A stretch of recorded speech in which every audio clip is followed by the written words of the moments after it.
person of interest. Her family rails on Brian in a new statement saying, Brian left Gabby in the wilderness with grizzly bears and wolves while he sits in the comfort of his home. More of that statement shortly. Gabby's mom says the last heard from her 3 weeks ago today, while the couple was, as they put it, living the van life on a cross-country road trip. Just today, we learned that days before Gabby stopped communicating with her mom, a witness called police to investigate a possible domestic problem between her boyfriend and her. August 13th it was, in front of a store in Moab, Utah, the Moonflower Community Cooperative.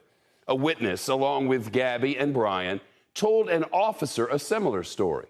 Gabby and Brian were having an argument. Brian told Gabby to go take a walk and calm down. She didn't want to and started slapping him.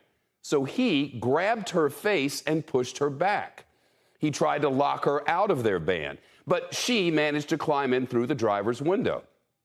They all drove off, and an officer later flagged them down.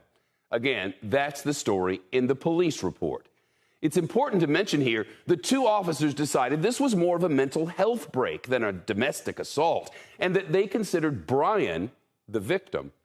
Brian and Gabby both told cops that she suffers serious anxiety. Police said she was in a manic state and crying uncontrollably. Police say the two also told them that they were in love, engaged to be married, and didn't want to press charges. The cops then got Brian a room for the night at a family crisis resource center, while Gabby, now missing, stayed with the van.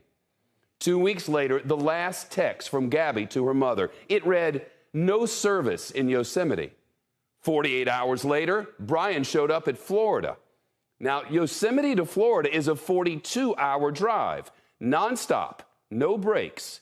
Even Gabby's mom says she's not sure who sent that text and that she feels the timing is, obviously, suspicious. As for Gabby, she's still nowhere to be found. We don't know what Brian knows. I mean, that's the bottom line. And we're hopeful to talk to him. He needs to talk to us. We need to know exactly where he was, where she was, their last locations, and the fact that he was back here for 10 days. In more of the family's statement today, they pleaded with Brian.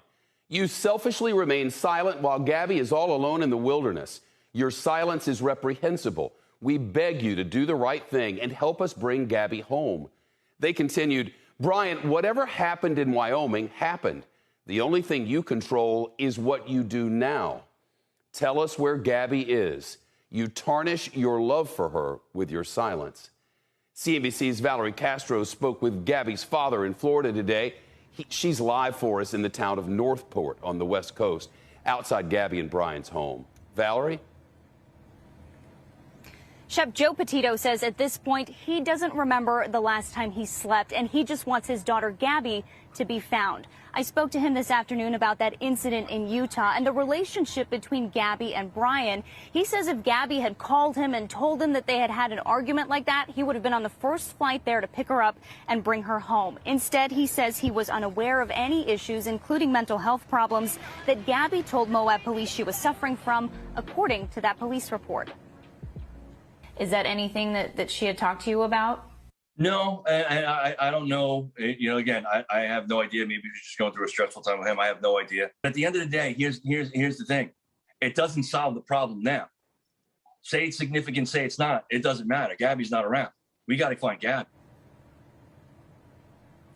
In a press conference today, Northport police released a few more details about their investigation. They say the white van, Gabby's van that they recovered here at this home, has been processed for evidence, and the FBI will also comb over it to gather any other evidence they might find. The FBI is also looking into other elements like surveillance cameras at gas stations, any bank statements, and of course the social media accounts belonging to both Gabby and Brian.